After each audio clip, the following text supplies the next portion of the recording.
A little different. We're going on vacation.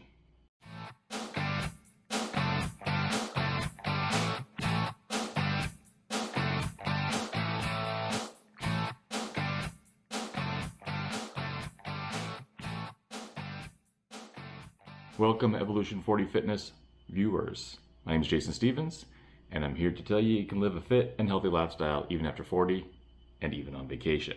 So I'm not mic'd up, no lights. Our backdrop is our wine picture. It's not our normal Evolution 40 Fitness sign back there because we're heading off on vacation for a week, but we're gonna try to stay fit and healthy. In other words, we're gonna stay active when we're on vacation. We're taking our golf clubs, we'll go golfing, we'll go on a hike. We'll even get day passes at a gym for a day or two.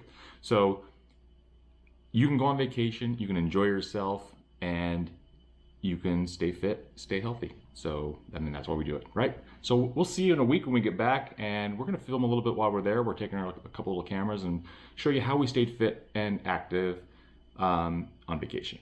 All right, have a great week. Thanks for watching Evolution 40 Fitness, and I'll see you next time.